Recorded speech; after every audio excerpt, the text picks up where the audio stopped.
Do not listen to this recording whilst driving or operating machinery. Rule 1. Application. A. These rules shall apply to all vessels upon the high seas and in all waters connected to the high seas, navigable by seagoing vessels. B. Nothing in these rules shall interfere with the operation of special rules made by an appropriate authority for roadsteads, harbours, rivers, lakes or inland waterways connected with the high seas and navigable by seagoing vessels. Such special rules shall conform as closely as possible to these rules. C. Nothing in these rules shall interfere with the operation of any special rules made by the government of any state with respect to additional station or signal lights, shapes or whistle signals for ships of war and vessels proceeding under convoy, or with respect to additional station or signal lights or shapes for fishing vessels engaged in fishing as a fleet. These additional station or signal lights, shapes or whistles shall, so far as possible, be such that they cannot be mistaken for any light, shape or signal authorized elsewhere under these rules. D. Traffic separation schemes may be adopted by the organization for the purpose of these rules. E. Whenever the government concerned shall have determined that a vessel of special construction or purpose cannot comply fully with the provision of any of the rules, with respect to the number, position, range or arc of visibility of lights or shapes, as well as to the disposition and characteristics of sound signalling appliances, without interfering with the special function of the vessel, such vessel shall comply with such other provisions in regard to the number, position, range or arc of visibility of lights or shapes, as well as to the disposition and characteristics of sound signalling appliances, as her government shall have determined to be the closest possible compliance with these rules in respect to that vessel. Rule 2. Responsibility. A. Nothing in these rules shall exonerate any vessel, or the owner, master or crew thereof, from the consequences of any neglect to comply with these rules, or of the neglect of any precautions which may be required by the ordinary practice of seamen, or by the special circumstances of the case. B. In construing and complying with these rules, due regard shall be had to all dangers of navigation and collision, and to any special circumstances, including the limitations of the vessels involved, which may make a departure from these rules necessary to avoid immediate danger. Rule 3. General definitions. A. The word vessel includes every description of watercraft, including non-displacement craft, wing and ground craft, and seaplanes, used or capable of being used as a means of transportation on water. B. The term power-driven vessel means any vessel propelled by machinery. C. The term sailing vessel means any vessel under sail, provided that propelling machinery, if fitted, is not being used. D. The term vessel engaged in fishing means any vessel fishing with nets, lines, trawls or other fishing apparatus, which restricts manoeuvrability but does not include a vessel fishing with trolling lines or other fishing apparatus, which do not restrict manoeuvrability. E.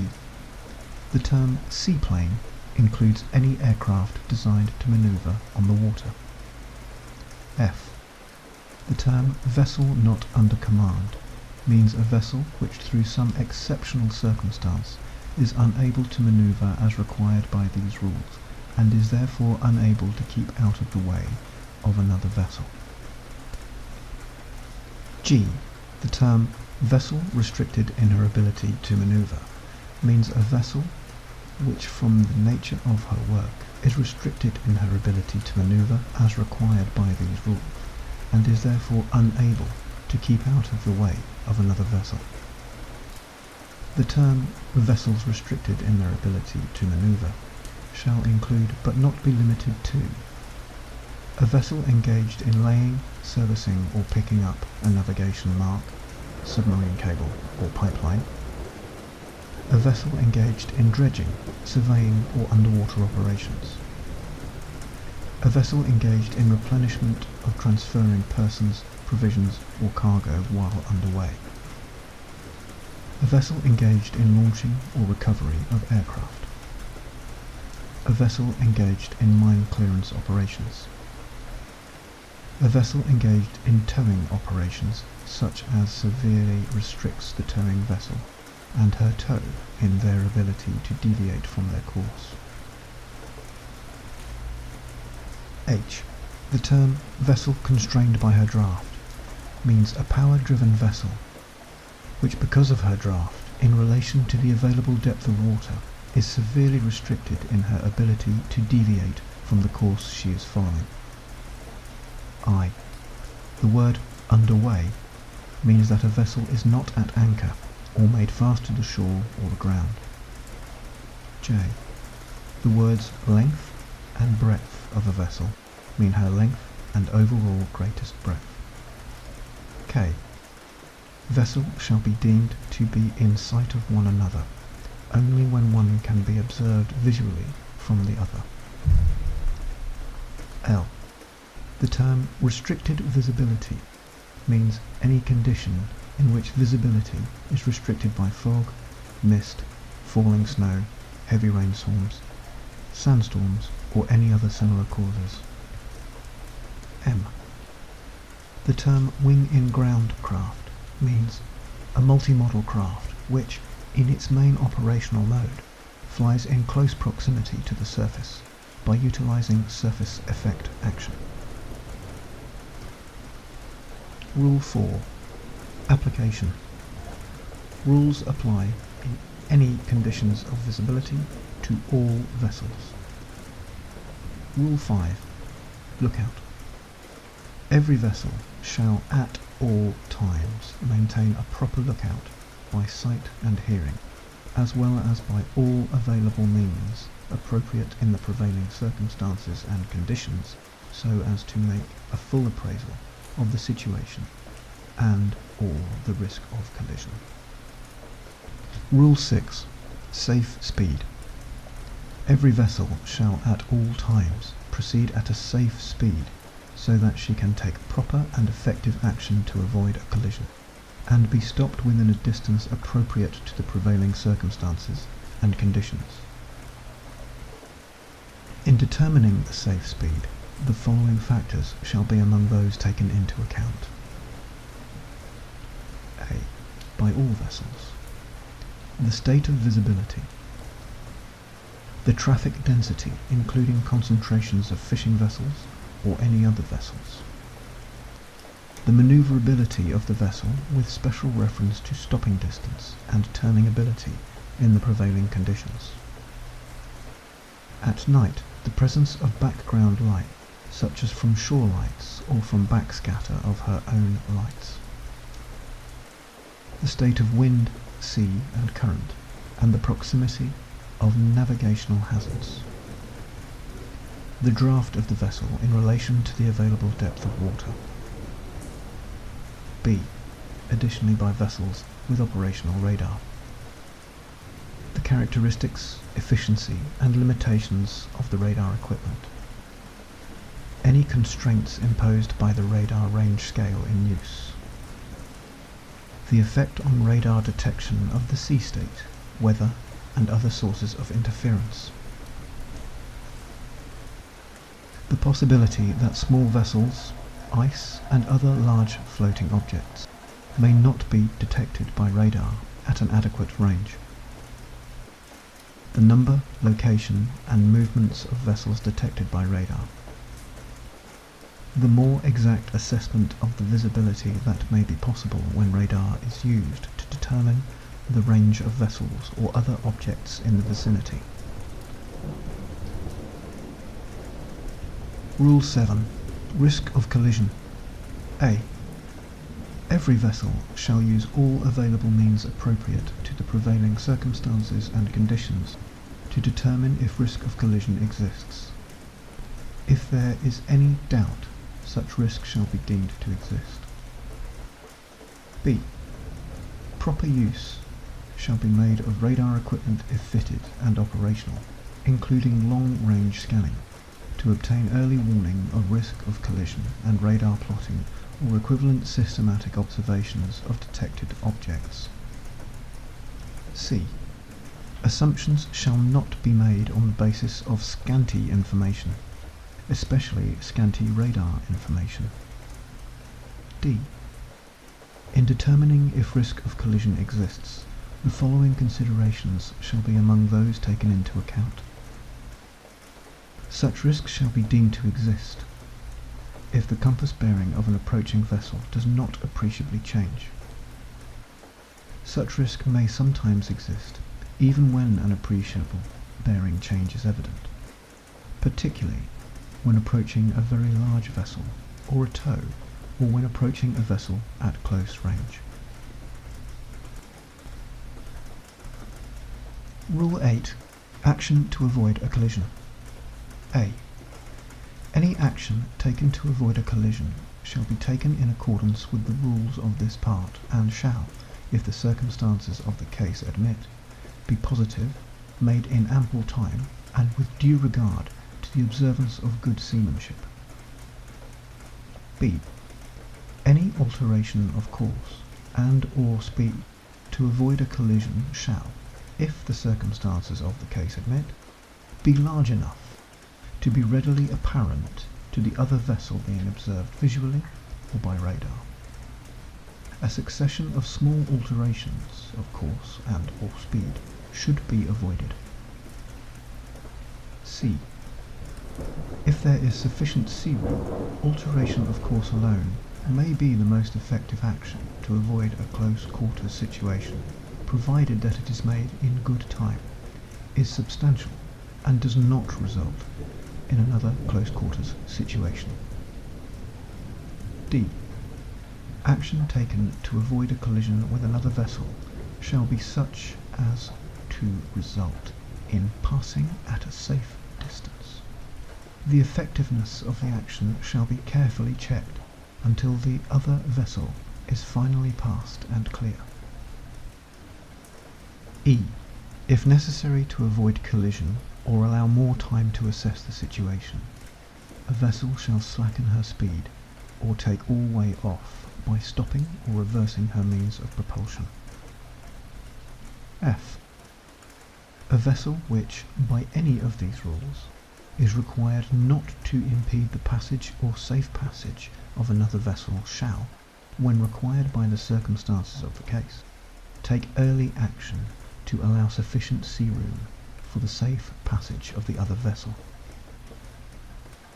A vessel required not to impede the passage or safe passage of another vessel is not relieved of this obligation if approaching the other vessel so as to involve the risk of collision, and shall, when taking action, have full regard to the action which may be required by the rules of this part. A vessel, the passage of which is not to be impeded, remains fully obliged to comply with the rules of this part when the two vessels are approaching one another so as to involve risk of collision. Rule 9. Narrow channels. A vessel proceeding along the course of a narrow channel or fairway shall keep as near to the outer limit of the channel or fairway which lies on her starboard side as is safe and practicable. B. A vessel of less than 20 metres in length, or a sailing vessel, shall not impede the passage of a vessel which can safely navigate only within a narrow channel or fairway. C. A vessel engaged in fishing shall not impede the passage of any other vessel navigating within a narrow channel or fairway. D.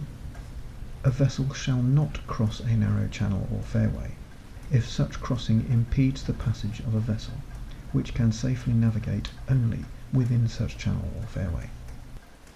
The latter vessel may use the sound signal prescribed in Rule 34D, and if in doubt as to the intention of the crossing vessel. E. In a narrow channel or fairway, when overtaking can only take place if the vessel to be overtaken has to take action to permit safe passing. The vessel intending to overtake shall indicate her intention by sounding the appropriate signal prescribed in Rule 34C1. The vessel to be overtaken shall, if in agreement, sound the appropriate signal prescribed by Rule 34C2, and take steps to permit the safe passing. If in doubt, she may sound the signals prescribed in Rule 34D. This rule does not relieve the overtaking boat of her obligation under Rule 13. F. A vessel nearing a bend or an area of narrow channel or fairway, where other vessels may be obscured by an intervening obstruction, shall navigate with particular alertness and caution, and shall sound the appropriate signal prescribed in Rule 34E. G. Any vessel shall, if the circumstances of the case admit, avoid anchoring in a narrow channel. Rule 10. Traffic separation schemes. A. This rule applies to traffic separation schemes adopted by the organisation and does not relieve any vessel of her obligation under any other rule. B. A vessel using a traffic separation scheme shall proceed in the appropriate traffic lane in the general direction of traffic flow for that lane.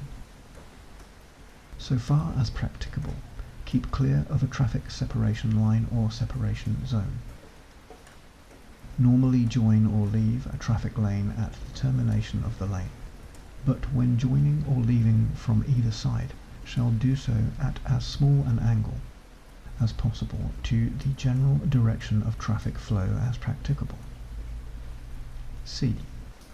A vessel shall, so far as practicable, avoid crossing traffic lanes, but if obliged to do so, shall cross on a heading as nearly as practicable at right angles to the general direction of traffic flow. D. Inshore traffic zones shall not normally be used by through traffic which can safely use the appropriate traffic lane within the adjacent traffic separation scheme. However, vessels of less than 20 metres in length, sailing vessels, and vessels engaged in fishing may, under all circumstances, use inshore traffic zones. Notwithstanding subparagraph D1, a vessel may use an inshore traffic zone when en route to or from a port, offshore installation or structure, pilot station, or any other place situated within the inshore traffic zone, or to avoid immediate danger.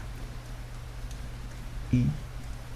A vessel other than a crossing vessel, or a vessel joining or leaving a lane, shall not normally enter a separation zone or cross a separation line except in cases of emergency to avoid immediate danger, or to engage in fishing within the separation zone. F. A vessel navigating in these areas near the terminations of traffic separation schemes shall do so with particular caution. G. A vessel shall, as far as practicable, avoid anchoring in a traffic separation scheme or in areas near its terminations. H. A vessel not using a traffic separation scheme shall avoid it by as wide a margin as practicable. I. A vessel engaged in fishing shall not impede the passage of any vessel following a traffic lane. J. A vessel of less than 20 metres in length, or a sailing vessel, shall not impede the safe passage of a power-driven vessel following a traffic lane. K. A vessel restricted in her ability to manoeuvre when engaged in an operation for the maintenance or safety of navigation in a traffic separation scheme is exempted from complying with this rule to the extent necessary to carry out the operation. L.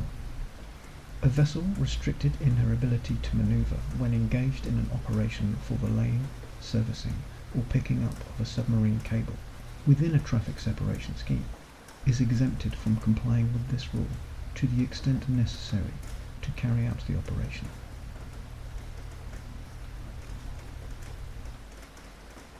Rule 11. Application. Rules in this section shall apply to vessels in sight of one another. Rule 12. Sailing vessels. A. When two sailing vessels are approaching one another, so as to involve risk of collision, one of them shall keep out of the way of the other as follows. When each has the wind on a different side, the vessel which has the wind on the port side shall keep out of the way of the other. When both have the wind on the same side, the vessel which is to windward shall keep out of the way of the vessel which is to leeward. If a vessel with the wind on the port side sees a vessel to windward and cannot determine with certainty whether the other vessel has the wind on her port or starboard side, she shall keep out of the way of the other vessel. B.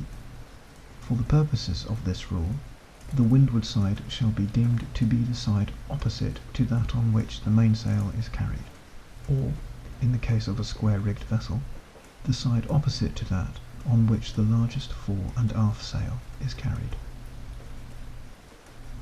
Rule 13. Overtaking.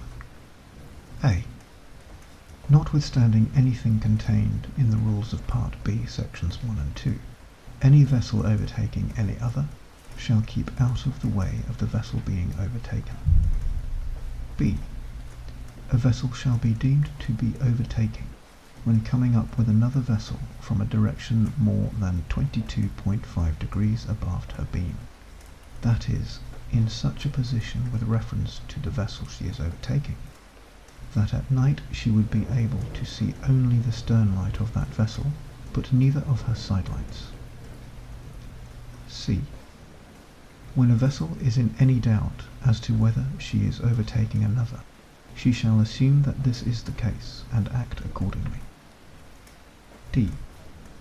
Any subsequent alteration of bearing between the two vessels shall not make the overtaking vessel a crossing vessel within the meaning of these rules, or relieve her of the duty of keeping clear of the overtaken vessel, until she is finally passed and clear.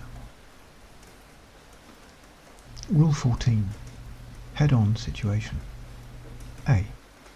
When two power-driven vessels are meeting on reciprocal or nearly reciprocal courses, so as to involve risk of collision, each shall alter her course to starboard, so as each vessel shall pass on the port side of the other. B. Such a situation shall be deemed to exist when a vessel sees the other ahead, or nearly ahead, and by night she could see the masthead lights of the other in line, or nearly in a line, and or both side lights, and by day she observes the corresponding aspect of the other vessel. C. When a vessel is in any doubt as to whether such a situation exists, she shall assume that it does exist, and act accordingly. Rule 15. Vessels crossing. When two power-driven vessels are crossing, so as to involve risk of collision, the vessel which has the other on her starboard side shall keep out of the way, and shall, if the circumstances of the case admit, avoid crossing ahead of the other vessel. Rule 16. Action by give-way vessel. Every vessel which is directed to keep out of the way of another vessel shall, as far as possible, take early and substantial action to keep well clear. Rule 17. Action by stand-on vessel. A. Where one of two vessels is to keep out of the way, the other shall keep her course and speed. The latter vessel may, however, take action to avoid collision by her manoeuvre alone, as soon as it becomes apparent to her that the vessel required to keep out of the way is not taking appropriate action in compliance with these rules. B. When, from any cause, the vessel required to keep her course and speed finds herself so close that collision cannot be avoided by the action of the give-way vessel alone, she shall take such action as will best aid to avoid collision. C.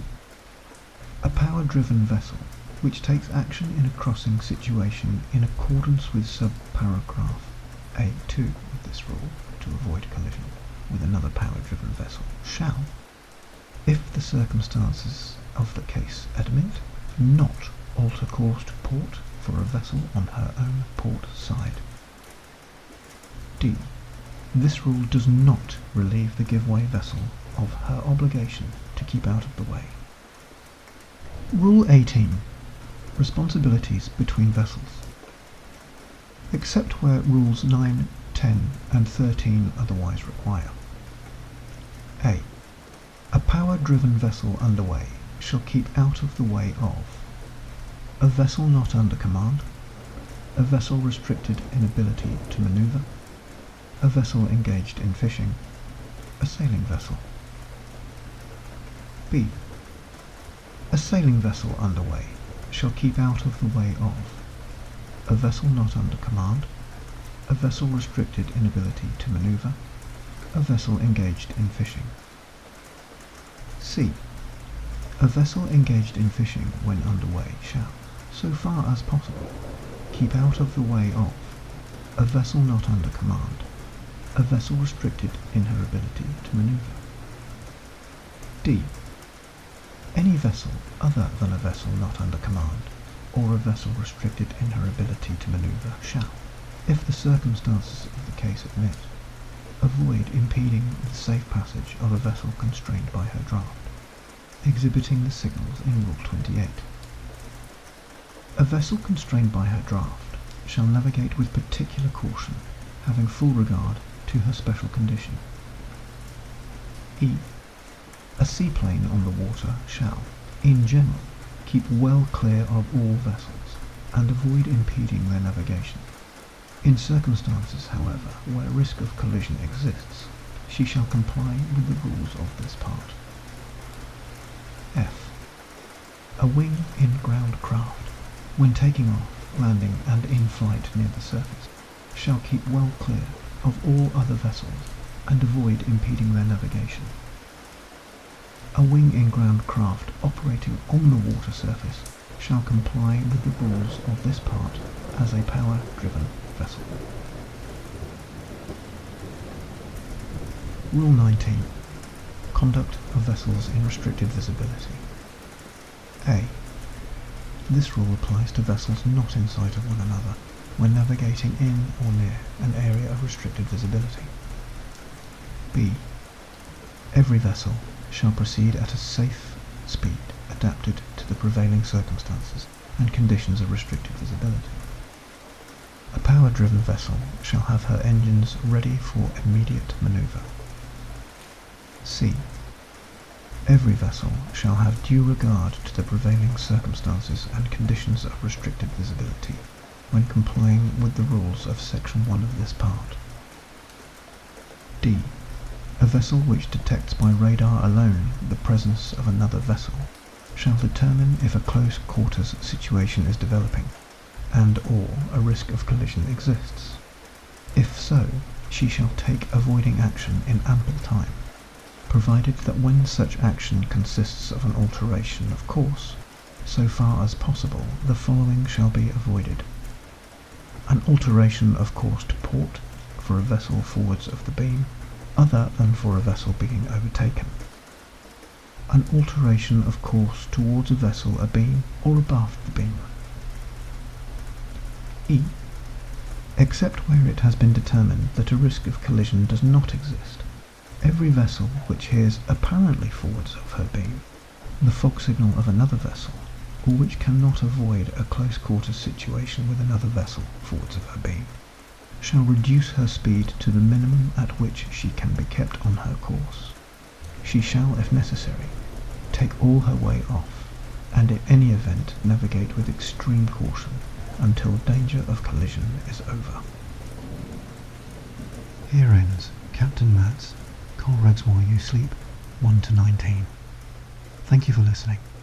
If you've enjoyed this, Don't forget to like and subscribe. Sleep tight.